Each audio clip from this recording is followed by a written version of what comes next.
darah negeriku. Silahkan ambil minyakku, silahkan ambil sawitku, silahkan ambil semua kekayaanku. Ambil. This is your opportunity, my uncle. Tawarkan semuanya. Saya nggak bilang yang ada di gambar saja. Sejak konferensi meja bundar, kita sudah menyerahkan diri kita ini, pasrah bongkoan kepada asing, saudaraku. Pasrah bongkoan.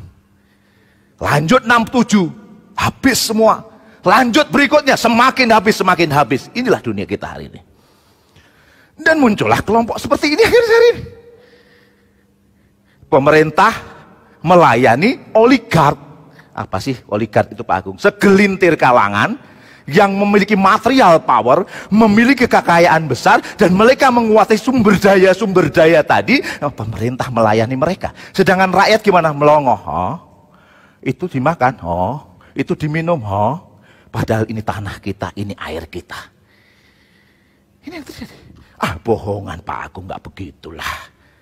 Mahfud MD pernah mengatakan, apa kata-kata Pak Mahfud MD tahun 2000? Saudaraku sekalian, 92% pilkada di negeri ini didanai oleh cukong. Oke. KPK tahun yang sama membuat penelitian, hasilnya agak sedikit rendah dari Pak Mahfud MD. 82% pilkada di negeri ini disponsori, ada sponsornya. Lanjut lagi Pak Mahfud bilang apa? Nanti kalau yang menang pilkada, yang menjadi pemimpin daerah akan memberikan aturan, memberikan legitimasi agar para oligark itu bisa menguasai sumber daya yang ada. Pertanyaan saya buat Bapak Ibu sekalian, kalau ini terjadi di daerah, pertanyaan retorik saya, terjadi nggak di tingkat pusat? Terjadi tidak? Bapak yang jawab, bukan saya loh ya. Terjadi kemungkinan besarnya. Gola Batudon ini terjadi suasana semacam ini. Persoalan yang terjadi di negeri ini. Oke, kita lanjut. Dan akhirnya apa? Ya begitu sumber daya diambil semua, dimakan semua oleh swasta dalam negeri maupun oleh asing, ya terjadilah kelompok seperti ini Pak.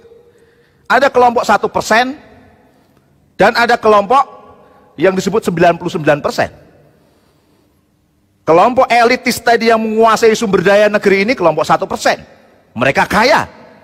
Sementara yang rakyat jelata dan memperebutkan segelintir hanya sedikit sumber daya, we are 99%. Kami adalah yang 99%. Oke. Bohongan Pak Agung. Sedikit saja kita buka. Gini rasio Indonesia tahun 2016. 0,316. Itu angka yang sangat mengerikan sebenarnya. Kalau kita lebih lanjut lagi, mungkin dengan daftar kemiskinan gaya World Bank, $2 per hari bisa lebih banyak lagi. Tidak hanya 0,316, lebih dari itu, mungkin bisa 0,5. 0,5 itu dari skala 1 kira-kira 50%-nya itu masalah.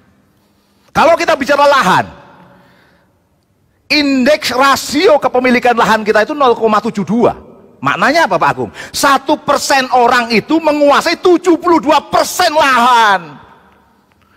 Ngeri tidak? Ngeri tidak Bapak Ibu? Yang di sono, yang dilewat online. Ngeri tidak? Ngeri. Itu udah sama tuh. Oke. Ya.